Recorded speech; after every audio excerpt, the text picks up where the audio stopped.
ಚಂದ್ರಬಾಬು ಅವರಿದ್ದಾರೆ, ಗುತ್ತಿಗೆದಾರರ ಸಂಘದವರು. ಸರ್ ನಮಸ್ಕಾರ. ಈಗ ನಿನ್ನೆ ತಾನೇ ನೀವು ಸ್ಟೋರಿ ನೋಡಿದೀರಾ ಅಂತ ನಾನು ಭಾವಿಸ್ತೀನಿ. ಗುತ್ತಿಗೆದಾರರಿಗೂ ಯಾವುದೇ ಸರ್ಕಾರಗಳು ಬಂದರೂ ನಿಮ್ಮ ಜಟಾಪಟಿಗಳು ಇದ್ದೇ ಇರುತ್ತೆ. ಬಿಲ್ ಕ್ಲಿಯರ್ ಆಗಲ್ಲ ಸರಿಯಾದ ಟೈಮ್ಗೆ, ಅಥವಾ ಕಳಪೆ ಕಾಮಗಾರಿ ಮಾಡಿರ್ತಾರೆ, ಯಾರಿಗೋ ಹೋಗ್ಬೇಕಾಗಿ ಟೆಂಡರ್ ಇನ್ಯಾರಿಗೋ ಹೋಗ್ಬೇಕಾಗತ್ತೆ, ಟೆಂಡರಲ್ಲೇ ಅಕ್ರಮ ಆಗೋಗಿರುತ್ತೆ, ಗೊತ್ತಿರೋರಿಗೆ ಟೆಂಡರ್ ಹೊಟ್ಟೋಗ್ಬಿಡುತ್ತೆ, ಕರೆಕ್ಟಾಗಿ ಯಾರು ಕ್ವಾಲಿಫೈಡ್ ಇರ್ತಾರೆ ಅವ್ರಿಗೆ ಟೆಂಡರ್ ಸಿಗೋದಿಲ್ಲ, ಇಂಥದ್ದೆಲ್ಲ ನಡೀತಾನೆ ಇರುತ್ತೆ. ಈ ಅಕ್ರಮದ ಬಗ್ಗೆ ಏನು ಹೇಳ್ತೀರಿ ಮೇಡಮ್? ಇದು smart meter 1/4/2024 central government act ಪ್ರಕಾರ ಎಲ್ಲ ಜಿಲ್ಲೆಗಳ ರಾಜ್ಯಗಳಲ್ಲಿ ಅಳವಡಿಸಬೇಕು ಅಂತ ಹೇಳಿ ಈ ಆದೇಶ ಆಗಿತ್ತು. ಈ ಸ್ಮಾರ್ಟ್ ಮೀಟ್ರ್ ಟೆಂಡರ್ ಕರಿಬೇಕಾದ್ರೆ ಪಬ್ಲಿಕ್ಗೆ ಇವರು ಜಾಹೀರಾತುಗಳನ್ನ ನೀಡಬೇಕಾಗಿತ್ತು. ಮುಂದೆ ಈ ಸ್ಮಾರ್ಟ್ ಮೀಟರ್ಗಳು ಬರುತ್ತೆ, ಇದನ್ನು ಅಳವಡಿಸ್ಕೊಳ್ಳೋಕ್ಕೆ ಆಗಿರಬೇಕು ಅಂತ. ಅದ್ರ ಕಾಸ್ಟ್ ಬಗ್ಗೆ ಜನಕ್ಕೆ ಮಾಹಿತಿ ಕೊಡಬೇಕಾಗಿತ್ತು. ಆಕ್ಚುಲ್ ಆಗಿ ಒರಿಜಿನಲ್ ರೇಟು ಮಾರ್ಕೆಟಲ್ಲಿ ತುಂಬಾ ಕಡಿಮೆ ಇದೆ. 2400, 1800 ಸಿಗುತ್ತೆ ಮೇಡಮ್. ಕ್ವಾಲಿಟಿ ವೈಸ್ ಸಿಗುತ್ತೆ. ಅದರಲ್ಲಿ ಇವ್ರೇನು ಪ್ಯಾರಾಮೀಟರ್ ಏನು ಕೇಳ್ತಾರೆ ಅದೆಲ್ಲ ಪ್ಯಾರಾಮೀಟರ್ನು ಈಗ ಯಾರು ಮ್ಯಾನುಫ್ಯಾಕ್ಚರ್ಸ್ ಅವರೇ ಅವ್ರ ಹತ್ರನೇ ತಗೊಂಡು ಇವರು ಆ ಮೀಟರ್ಗಳನ್ನ ಅಳವಡಿಸ್ತಾವ್ರೆ. ರಾಜಶ್ರೀ ಎಲೆಕ್ಟ್ರಿಕಲ್ಸ್ ಅವರು ಮ್ಯಾನುಫ್ಯಾಕ್ಚರರ್ಸ್ ಅಲ್ಲ, ಸಪ್ಲೈಯರ್ಸ್ ಅಲ್ವಲ್ಲ, ಮ್ಯಾನುಫ್ಯಾಕ್ಚರ್ಸ್ ಅಲ್ಲ. ಅವರು ಆಕ್ಚುಲ್ ಆಗಿ ಈ ಮೀಟರ್ಗಳಿಗೆ 10 years ವಾರಂಟಿ ಕೊಡ್ತಿದ್ದಾರೆ.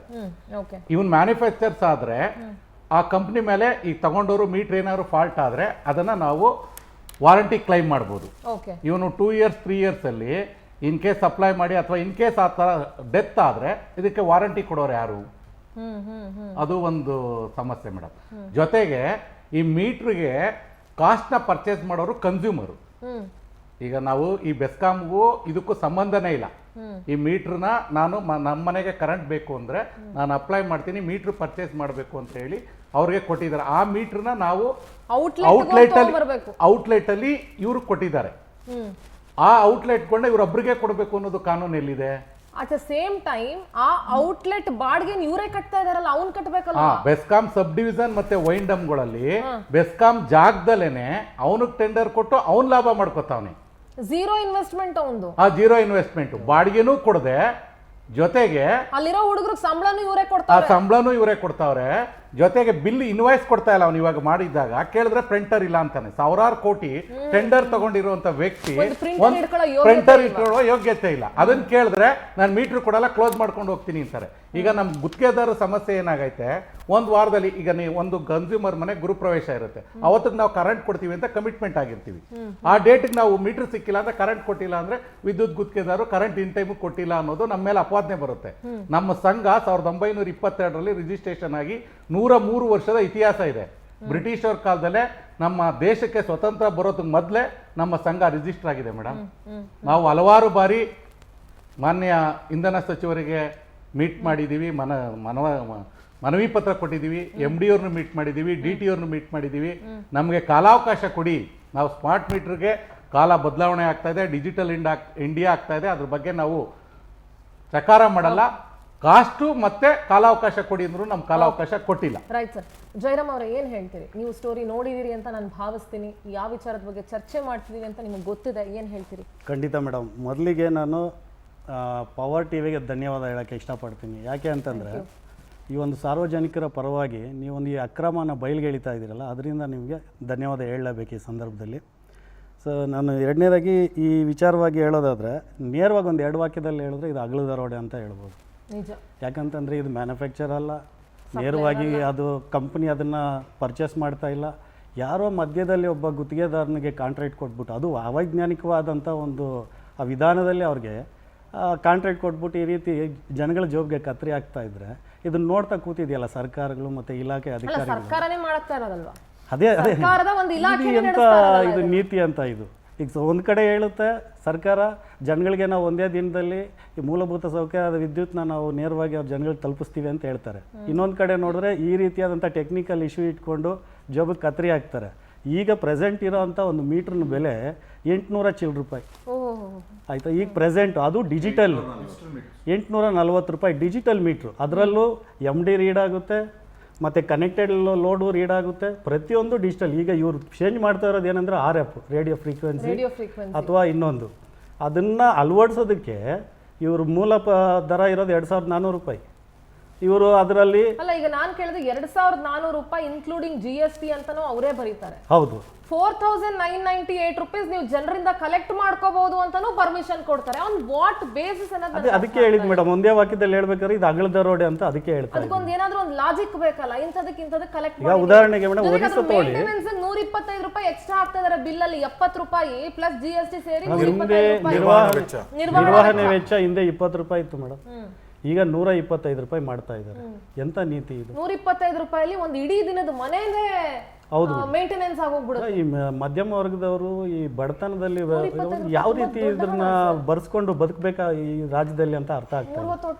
ಆಮೇಲೆ ರಾಷ್ಟ್ರೀಯ ಎಲೆಕ್ಟ್ರಿಕಲ್ ಅವರು ಉದಾಹರಣೆ ಒರಿಸ್ಸಾ ತಗೊಂಡ್ರೆ, ಒರಿಸ್ಸಾದಲ್ಲಿ ಒಂದು ಉನ್ನತ ಕಂಪ್ನಿಗೆ ಟೆಂಡರ್ ಕೊಟ್ಟಿದ್ದಾರೆ, ಅವರು ಫ್ರೀಯಾಗಿ ಸಪ್ಲೈ ಮಾಡಿ ತಿಂಗಳ EMI ಮುಖಾಂತರ ತಗೊಳ್ತಾ ಇದ್ದಾರೆ. ಇಲ್ಲಿ ನೋಡಿದ್ರೆ ನೀವು 5,000 ರೂಪಾಯಿ ಕೊಡ್ಲೇಬೇಕು ಅನ್ನೋಂಥ ಒಂದು ನೀತಿನ ತರ್ತಾ ಇದ್ದಾರೆ. ಇದನ್ನ ಹೆಂಗೆ ಜನನು ಕಣ್ಮುಚ್ಕೊಂಡು ಕೂತಿದಾರೋ ನನಗೆ ಗೊತ್ತಾಗ್ತಿಲ್ಲ ಸರ್. ನನ್ಗನ್ಸುತ್ತೆ ಜನ ಸಿಡ್ದೇಳೋವರೆಗೂ ಇದು ಬಗ್ಗೆ ಜನಾಂದೋಲನ ಆಗ್ಲೇಬೇಕು ಮೇಡಮ್. ದೊಡ್ಡ ಮಟ್ಟದಲ್ಲಿ ಜನಾಂದೋಲನ ಆಗಿಲ್ಲ ಇಂಥ ಭ್ರಷ್ಟಾಚಾರಗಳ ವಿರುದ್ಧ ಅಂತಂದ್ರೆ ತುಂಬಾ ಕಷ್ಟ ಆಗುತ್ತೆ. ಪವರ್ ಟಿವಿಯವರು ಜನಕ್ಕೆ ಮುಟ್ಟಿಸೋ ತರ ಹೇಳಿದ್ದೀರಿ ಮೇಡಮ್. ಇದುವರೆಗೂ ಸ್ಮಾರ್ಟ್ ಮೀಟರ್ ಬರುತ್ತೆ ಅಂತಾನು ಯಾವುದೇ ಜಾಹೀರಾತನು ಯಾವ ವಿದ್ಯುತ್ ಸರಬರಾಜು ಕಂಪನಿನೂ ನೀಡಿಲ್ಲ ಸರ್. ಜಾಹೀರಾತಿರ್ಲಿ ಎಷ್ಟೋ ಜನಕ್ಕೆ ಸ್ಮಾರ್ಟ್ ಮೀಟರ್ ಅಂದ್ರೆ ಏನು ಅಂತಾನೆ ಗೊತ್ತಾಗ್ತಾ ಇಲ್ಲ. ಅದ್ರಲ್ಲೂ ಈಗ ಹೊಸ ಮನೆ ಕಟ್ಟೋರ್ಗಂತೂ ಇನ್ನೂ ಬ್ಲೇಡು ಇದು, ಹೌದು ದೊಡ್ಡ ಮಟ್ಟದಲ್ಲಿ ಬ್ಲೇಡ್ ಇದು. ಇನ್ನೊಂದು ಉದಾಹರಣೆ ಕೊಡ್ತೀನಿ ಸಿಂಗಲ್ ಫೇಸ್ ಇದು ಮೇಡಮ್. ಇನ್ನೊಂದು ಉದಾಹರಣೆ ಕೊಡ್ತೀನಿ. ನಾನು ಗುತ್ತಿಗೆದಾರನಾಗೋದಕ್ಕಿಂತ ಮುಂಚೆ ನಾನು ಒಬ್ಬ ನಾಗರಿಕ, ನಾನು ಒಬ್ಬ ಗ್ರಾಹಕನೇ. ಈಗ ಉದಾಹರಣೆಗೆ ನಾನು ನಮ್ಮ ಮನೆಯಲ್ಲಿ 5 ಜನ ಫ್ಯಾಮಿಲಿ ಇರ್ತೀವಿ.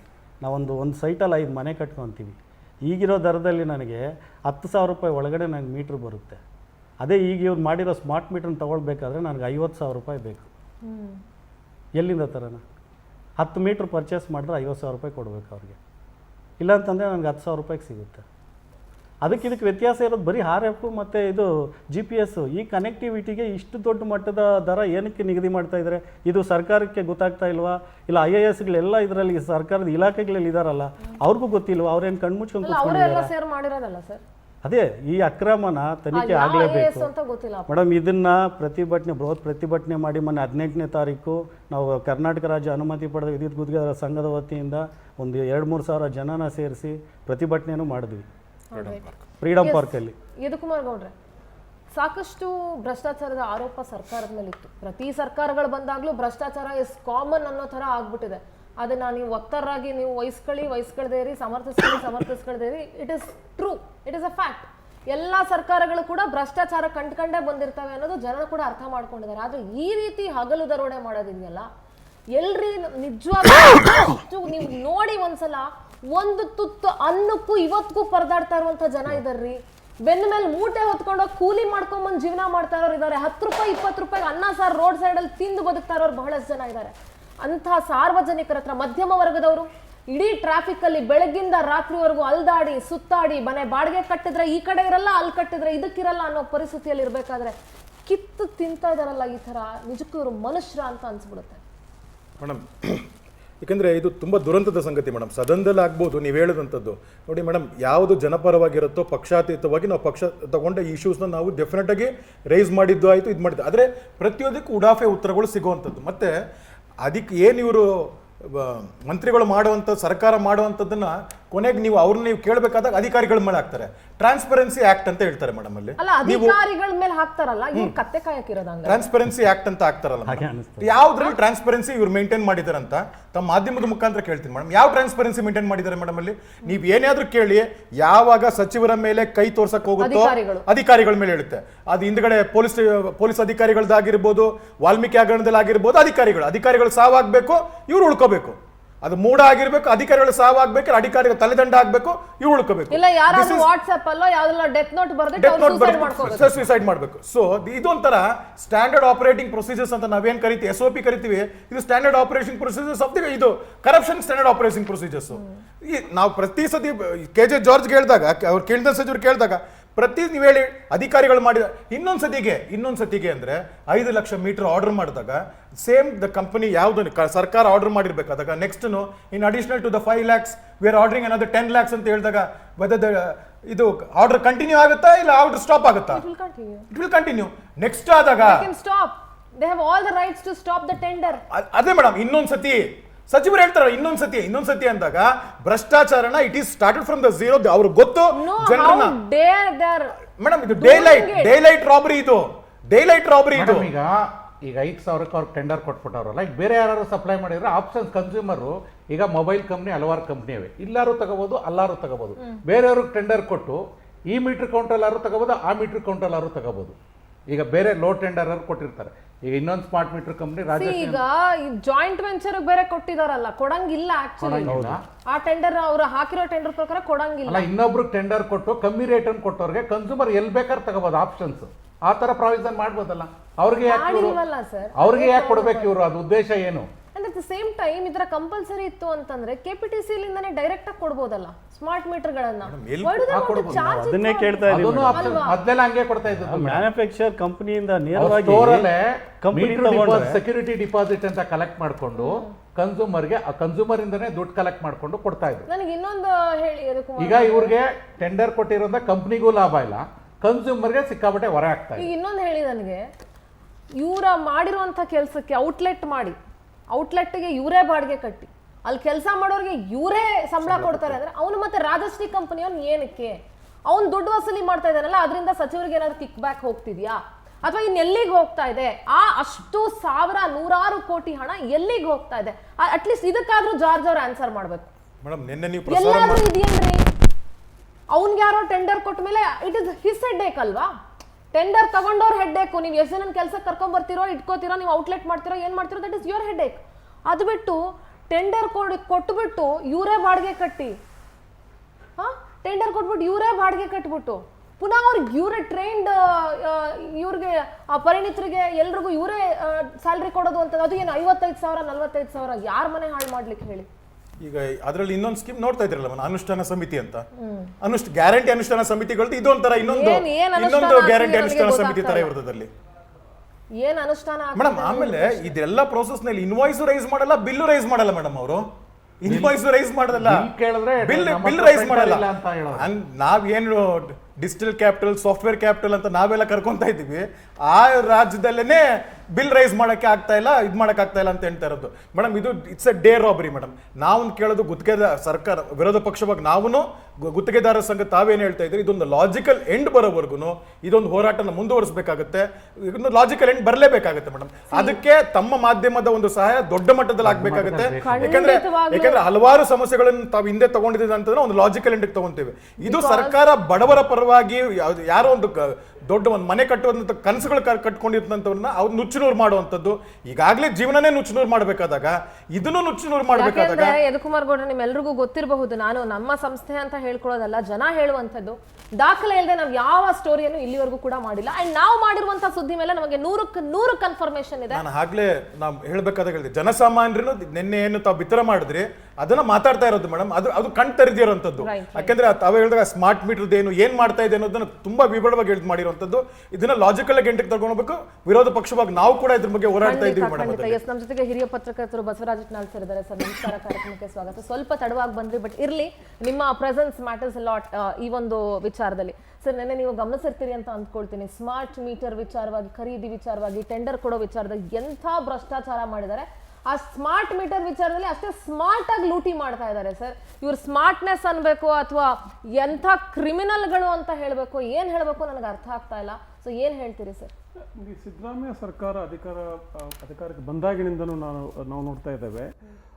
ಮೊದಲು ಗ್ಯಾರಂಟಿ ನಿರ್ವಹಣೆ ಮಾಡೋದಕ್ಕೆ ಹೆಚ್ಚುವರಿ ಹಣ ಬೇಕು ಅಂತ ಏನು ಶುರುವಾಯ್ತಲ್ಲ, ಅಲ್ಲಿಂದ ಇಲ್ಲಿವರೆಗೂ ಸಾಮಾನ್ಯ ಜನರ ಮೇಲೆ ಎಲ್ಲ ರೀತಿಯ ಹೊರೆ ಜಾಸ್ತಿ ಆಗ್ತಾ ಇದೆ. ಅಲ್ಲ ಸರ್, ಈ ತರನೂ ಮಾಡ್ತಾರಾ ದುಡ್ಡು ಕಲೆಕ್ಟ್ ಮಾಡಬೇಕು ಅಂತ? ಈಗ ಇದು ಸ್ಮಾರ್ಟ್ ಮೀಟರ್ ಅನ್ನೋದು ಮಾತಾಡ್ತೀವಲ್ಲ ನಾವು, what is smart metre?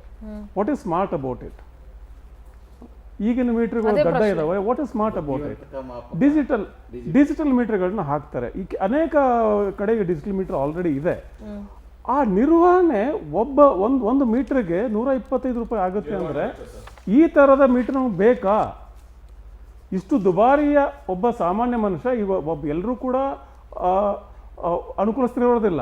Digital metre ನಮ್ಮ ಬಡ ಜನರ ಪ್ರದೇಶದಲ್ಲೂ ಇರ್ತದೆ, ಯಾವುದೋ ಒಂದು ಸ್ಲಮ್ಮಲ್ಲೂ ಇರ್ತವೆ, ಒಂದು ದೊಡ್ಡ 5 ಸ್ಟಾರ್ ಹೋಟೆಲಲ್ಲೂ ಇರ್ತದೆ. ಹೀಗಾಗಿ ಈ 125 ರೂಪಾಯಿ ಯಾವ ಗ್ಯಾರಂಟಿ ಸಹಾಯ ಕೊಡ್ತಿದ್ದಾರೆ, ಈ ಕಡೆಯಿಂದ ಕಿತ್ಕೊಳ್ಳೋದು. Sir at the same time ಮತ್ತೆ ಎಲೆಕ್ಟ್ರಿಸಿಟಿ ಬಿಲ್ ಜಾಸ್ತಿ ಮಾಡಿದ್ದಾರೆ ಸರ್, 36 ಮಾಡಿದ್ದಾರೆ ಇವತ್ತು ಸ್ಮಾರ್ಟ್ ಮೀಟರ್ ಇಂದ ಸರ್ಕಾರಕ್ಕೆ ಯಾವುದೇ ಲಾಭ ಬರ್ತಾ ಇಲ್ಲ ಸರ್. ಅದನ್ನ sir it is not going to the government.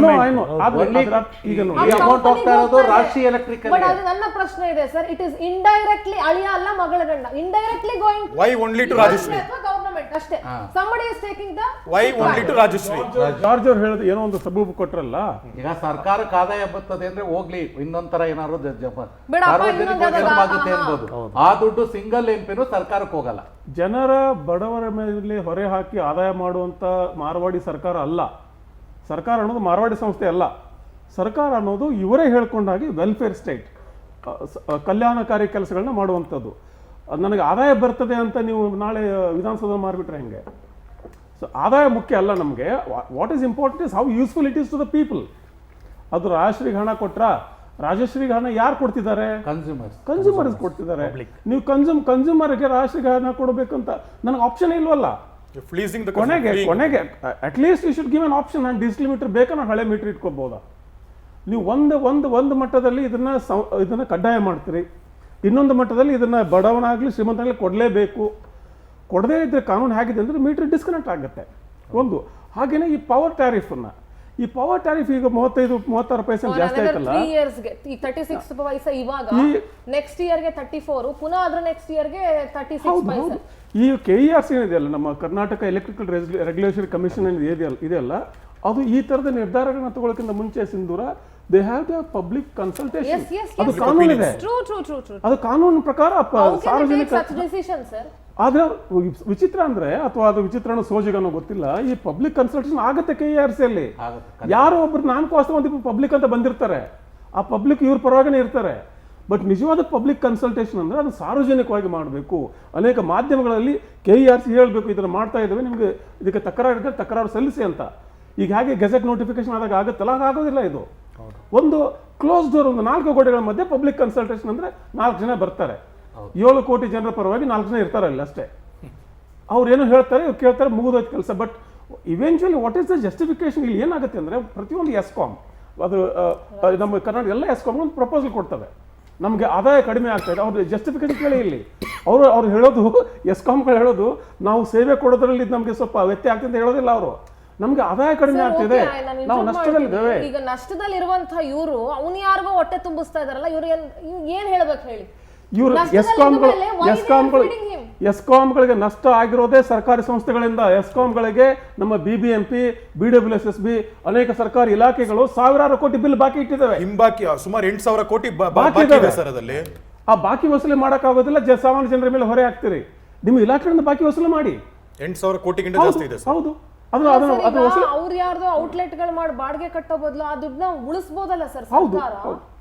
And ಅವ್ರಿಗೆ ಯಾರಿಗೋ ಸಂಬಳ ಕೊಡೋವರೆಗೂ ಸರ್ಕಾರ ಉಳಿಸಬಹುದಲ್ಲ? ಇಲ್ಲಿ ನಮ್ಮ ಅಂಗನವಾಡಿ ಕಾರ್ಯಕರ್ತೆಯರು, ಆಶಾ ಕಾರ್ಯಕರ್ತೆಯರು ಗ್ರಾಚ್ಯುಟಿ ಸಿಗಲ್ಲ, ಪಿಂಚಣಿ ಸಿಗಲ್ಲ, ಇನ್ನೇನೋ ಸಿಗಲ್ಲ, ಅದಕ್ಕೆ 1,000 ರೂಪಾಯಿ ಜಾಸ್ತಿ ಮಾಡಿ ಅಂತ ಒದ್ದಾಡ್ತಾರೆ. ಅವ್ರಿಗೆ ಯಾರಿಗೋ 55,000 45,000 ಸಂಬಳ ಯಾಕೆ ಸರ್ ಕೊಡ್ಬೇಕು?